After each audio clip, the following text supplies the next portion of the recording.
चलिए फिर आज का टॉपिक है हमारा origin of basic education, basic शिक्षा का जन्म।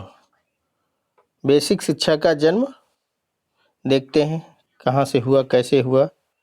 तो गांधी जी का आपने शिक्षा दर्शन पढ़ा, पढ़ने के बाद गांधी जी के जो शिक्षा संबंधी विचार थे वो कोरी कल्पना मात्र नहीं थे कि आप सोचें कि इन्होंने कपोल कल्पित किया है, ठीक है। तो ऐसा कुछ भी नहीं है। इन्होंने जितने भी शैक्षिक विचार दिए हैं, गांधी जी के विचार शैक्षिक विचार प्रयोग पे आधारित हैं।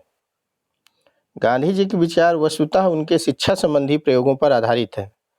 गांधी जी जब दक्षिण अफ्रीका में थे तब सत्याग्रह आंदोलन चलाने के लिए उन्होंने जोहान्सबर्ग से कुछ मील दूर पर एक फार्म किराए पर लिया था।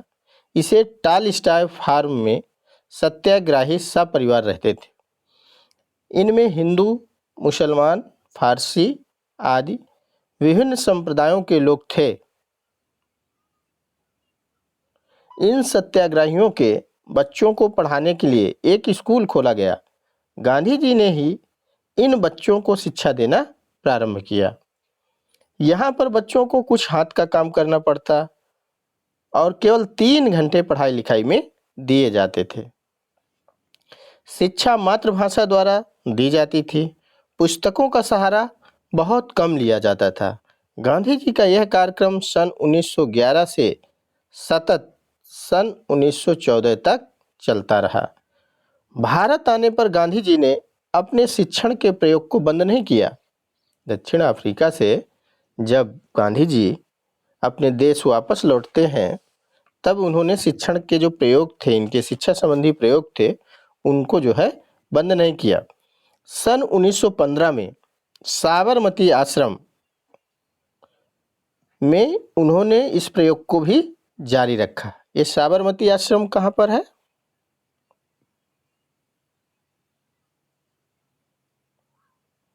आवाज आ रही है?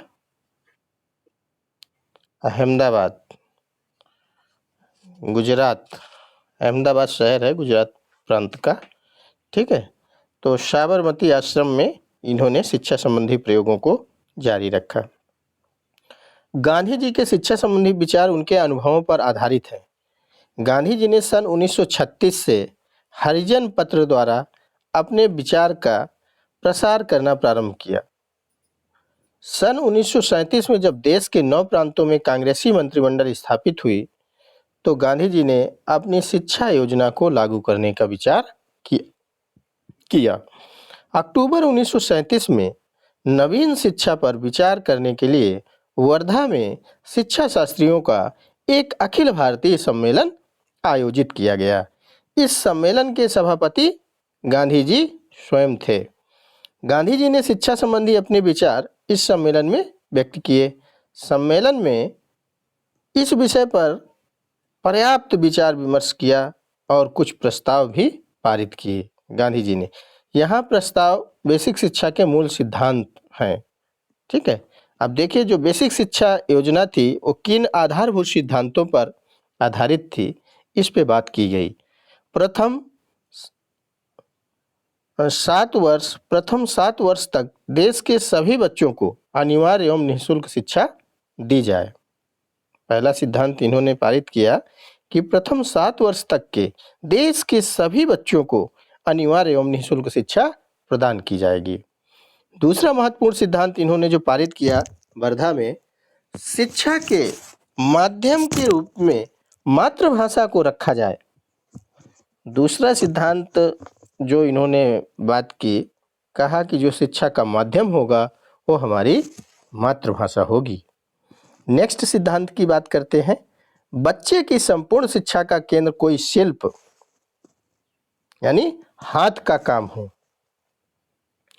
चौथा महत्वपूर्ण सिद्धांत, सम्मेलन यह आशा करता है कि शिक्षा की इस प्रणाली से सेना शिक्षकों का वेतन भी निकल आएगा, ठीक। तो इस तरह से सिद्धांतों पे जो है चर्चा हुई। अगर हम लोग बात करें संक्षेप में, बेसिक शिक्षा के जो मुख्य नियम गांधी जी ने बनाए थे, पहला था 7 वर्ष तक निःशुल्क एवं अनिवार्य शिक्षा। दूसरा, शिक्षा का माध्यम मातृभाषा। तीसरा, उद्योग केंद्रित शिक्षा। और चौथा क्या था? स्वावलंबन। मतलब छात्र जो है, जो भी हाथ का काम करेंगे, शिल्प का काम करेंगे, ठीक है, उससे क्या होंगे? उससे जो भी चीज़ें बनाएंगे उसे बेचकर जो है क्या, स्वावलंबी बनेंगे, आत्मनिर्भर बनेंगे। ठीक है, इन्हीं आधारभूत नियमों पर भारतीय राष्ट्रीय शिक्षा की बुनियाद खड़ी हुई। इस शिक्षा को गांधी जी ने नई तालीम, बुनियादी शिक्षा कहते थे। इस शिक्षा को और भी कई नामों से पुकारा जाता है, जैसे वर्धा योजना, आधारभूत शिक्षा, नेशनल एजुकेशन, मौलिक शिक्षा, बेसिक एजुकेशन आदि कुछ नामों से जो है पुकारा जाता है। ठीक है, याद रखेंगे, नई तालीम, बुनियादी शिक्षा और वर्धा योजना, आधारभूत शिक्षा या बुनियादी शिक्षा भी कहते हैं। ठीक है, नेशनल एजुकेशन, मौलिक शिक्षा, बेसिक एजुकेशन आदि नामों से जाना गया। ठीक, अब हम लोग बात करते हैं बेसिक शिक्षा के मूलभूत सिद्धांत। बेसिक शिक्षा के मूलभूत सिद्धांत, अभी जैसा कि अभी हम लोग बात कर रहे थे, जो वर्धा में शिक्षा शास्त्रियों का सम्मेलन आयोजित किया गया था, वहाँ पर 4 मुख्य रूप से बातें जो डिस्कस की गई थी, उसी संदर्भ में इन्होंने अपने सिद्धांतों को प्रतिपादित किया है। ठीक, तो बेसिक शिक्षा के मूल सिद्धांत, बेसिक शिक्षा अथवा आधारभूत शिक्षा या बुनियादी शिक्षा या बुनियादी तालीम या नई तालीम के नाम से जानी जाएगी। गांधी जी ने क्या कहा कि जो हमारी बेसिक शिक्षा है, इसे आधारभूत शिक्षा या बुनियादी शिक्षा या बुनियादी तालीम या नई तालीम के नाम से जानी जाएगी। इस शिक्षा के 4 प्रमुख सिद्धांत हैं। गांधी जी ने कहा, जो हमारी बेसिक शिक्षा है, इसके मूलभूत सिद्धांतों की बात कर रहे हैं और कह रहे हैं शिक्षा के हमारे 4 प्रमुख सिद्धांत होंगे। पहला, सार्वभौम अनिवार्य निःशुल्क शिक्षा। पहला सिद्धांत है इनका सार्वभौमिक अनिवार्य एवं निःशुल्क शिक्षा। वर्धा सम्मेलन में पारित पहला प्रस्ताव था। इस परिषद की समिति में देश के सब बच्चों के लिए 7 वर्ष के निःशुल्क और अनिवार्य शिक्षा का प्रबंध होना चाहिए। वैसे वर्धा सम्मेलन के 27 वर्ष पूर्व गोपाल कृष्ण गोखले ने एक प्रस्ताव द्वारा प्राथमिक शिक्षा को अनिवार्य एवं निःशुल्क करने की मांग की थी और सन 1911 में उन्होंने इस आशय का एक बिल भी पेश किया था, जो पास नहीं हो सका, गोपाल कृष्ण गोखले ने। ठीक है, सन 1918 से लेकर 20 तक विभिन्न प्रांतीय सरकारों ने प्राइमरी एजुकेशन एक्ट पास कर प्राथमिक शिक्षा को अनिवार्य एवं निःशुल्क बनाने का अधिकार जिला परिषदों एवं नगर पालिकाओं को दे दिया, किंतु इससे कोई विशेष लाभ नहीं हुआ। आवाज आ रही है?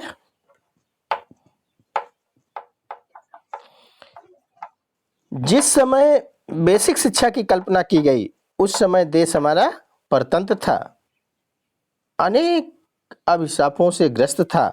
भारतीय गरीब, दुखी और निरक्षर थे। प्राकृतिक साधनों से संपन्न यह देश विदेशियों की विलास स्थली बना हुआ था। अपने ही देश में भारतीय बच्चे पराये थे, परित्यक्त थे और उपेक्षित थे, वे दीनहीन थे।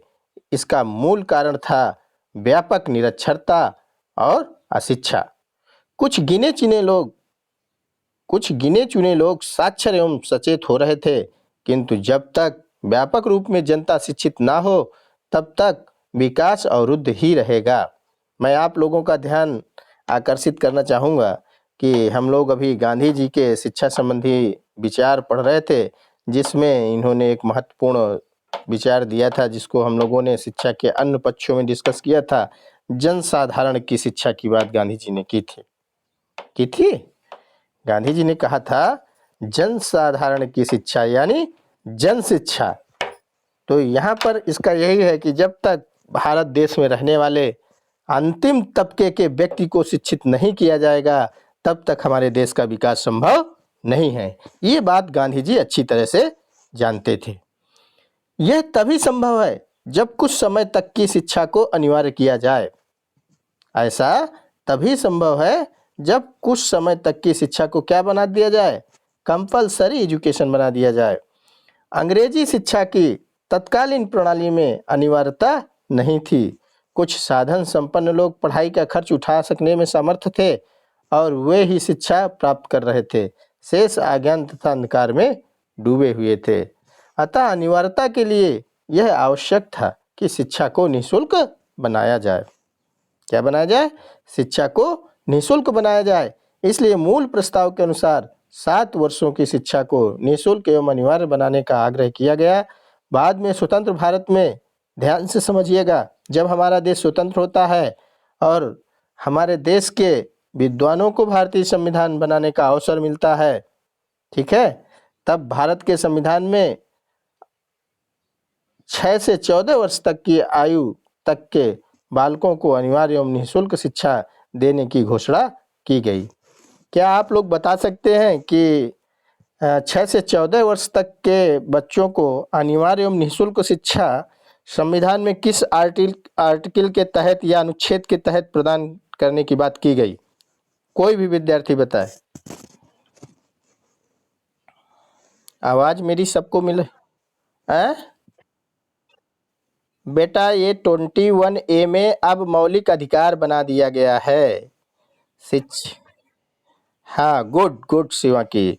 पहले जब हमारा देश स्वतंत्र हुआ था और हमारा देश संविधान का निर्माण किया, हमारे देश के विद्वानों ने संविधान का निर्माण किया। निर्माण करने के बाद उन्होंने आर्टिकल 45 में व्यवस्था की कि जो भारत के 7 वर्ष से लेकर 14 वर्ष तक के बच्चों को निःशुल्क शिक्षा प्रदान की जाएगी और इसको 10 वर्षों में इस लक्ष्य को प्राप्त कर लिया जाएगा, ऐसा कहा गया। लेकिन आज 72-73 वर्ष हो गए और अनिवार्य शिक्षा हम लोग प्राप्त या बच्चों को नहीं दिला सके। इसी परिप्रेक्ष्य में अब आर्टिकल 21A के तहत शिक्षा को मौलिक अधिकार बना दिया गया है। ठीक है बेटा, क्लियर हो गया? अब आर्टिकल A के तहत शिक्षा का जो अधिकार है उसको मूल अधिकारों के तहत शामिल कर दिया गया है। यानी 6 से 14 वर्ष तक के बच्चों को अनिवार्य एवं निःशुल्क शिक्षा प्रदान की जाएगी। आवाज आ रही है? आगे बढ़ें, समझ में आ रहा है? चलिए, दूसरा सिद्धांत इन्होंने दिया, मातृभाषा के माध्यम से शिक्षा। गांधी जी ने कहा जो हमारी मातृभाषा होती है वो अंतिम व्यक्ति तक उसकी पहुंच होती है और मातृभाषा में जो अपनापन है वो किसी अन्य भाषा में नहीं है। जो गांधी जी का फोकस था वो यही था कि जो शिक्षा का माध्यम हो वो क्या हो, हमारी मातृभाषा हो। बेसिक शिक्षा का जो दूसरा मूलभूत सिद्धांत था वो मातृभाषा के माध्यम से शिक्षा प्रदान करना था। गांधी जी ने मातृभाषा के प्रबल समर्थक थे। उन्होंने देखा कि उस समय उच्च प्राथमिक विद्यालय में प्रवेश करते ही बच्चों को अंग्रेजी पढ़नी पड़ती थी और उच्च माध्यमिक शिक्षा तो अंग्रेजी माध्यम से दी ही जाती थी। ये व्यवस्था अंग्रेजों के समय जो है बरकरार थी। आगे देखिए,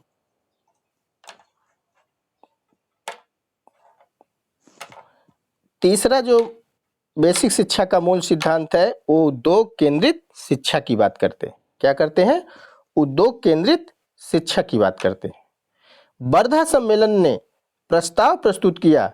यह परिषद महात्मा गांधी का इस सुझाव का समर्थन करती है कि इस पूर्ण अवधि में शिक्षा का केंद्र कोई उत्पादक उद्योग होना चाहिए और बच्चों में जो दूसरे अच्छे गुण पैदा करने हैं और उनकी जो शिक्षा दीक्षा देनी है उसका संबंध यथासंभव इसी केंद्रीय उद्योग से होना चाहिए और इस उद्योग का चुनाव बच्चों के परिवेश और स्थानीय परिस्थितियों को ध्यान में रखकर किया जाना चाहिए। गांधी जी ने कहा कि ये जो हम उद्योग केंद्रित शिक्षा देंगे, शिल्प की शिक्षा देंगे, इसमें ये ध्यान रखेंगे कि बच्चे किस परिवेश से आते हैं, उनकी स्थानीय परिस्थितियां क्या हैं, उनको ध्यान में रखकर जो शिल्प कार्य है या जो शिल्प की शिक्षा है, हाथ का कार्य है, उसको हम लोग डिसाइड करेंगे। वस्तुतः अंग्रेजी शिक्षा का सबसे भयंकर परिणाम यह हुआ था कि लोग श्रम से जी चुराने लगे थे। समाज तो अज्ञान के अंधकार में डूबा हुआ था। स्कूल कॉलेज में निकलने वाले शिक्षित नवयुवक और अधिक तामसी प्रवृत्ति के होने लगे थे। लोग उद्योग धंधा करना तो उनके बस का था नहीं, बस नौकरी करने के लिए लालायित थे। अपना निजी व्यवसाय भी वे भूलते जा रहे थे। केवल दिमागी काम को ही वे अच्छा और ऊंचा समझ रहे थे। समाज दो वर्गों में बटा था, एक केवल शरीर से काम करने वाला वर्ग और दूसरा शिक्षित वर्ग जो नौकरी पेशा अपनाता था। इस दुष्परिणाम को दूर करने के लिए गांधी जी ने उद्योग द्वारा शिक्षा प्रदान करने की बात की। आवाज आ रही है? आवाज स्पीड तेज तो नहीं है बेटा? समझ में आ रहा है ना सबको?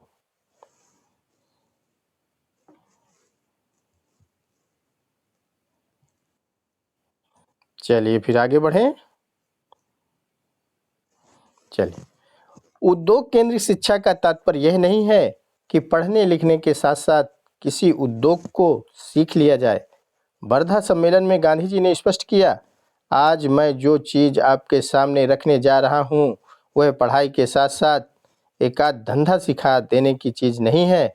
मैं तो यह कहना चाहता हूँ कि लड़कों को जो कुछ भी सिखाया जाए वह किसी न किसी उद्योग या दस्तकारी के जरिए ही सिखाया जाए। ठीक। नेक्स्ट जो और लास्ट सिद्धांत इनका था स्वावलंबन का, आत्मनिर्भरता की बात करते। बेसिक शिक्षा का जो चौथा प्रमुख सिद्धांत है वो स्वावलंबन।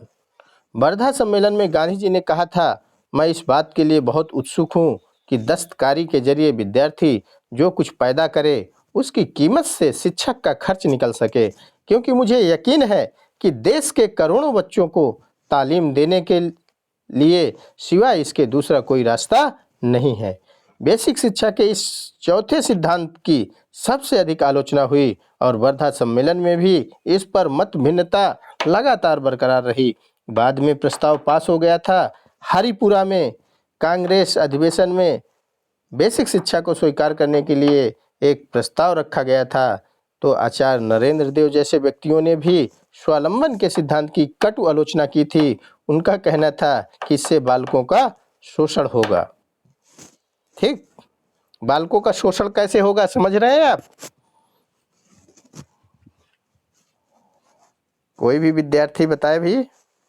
आचार्य नरेंद्र देव जैसे व्यक्तियों ने भी कहा कि ये जो आपने स्वावलंबन का सिद्धांत बनाया है इससे क्या होगा, बच्चों का शोषण होगा। तो क्या सही कह रहे हैं? हाँ दीपक बताइए कैसे?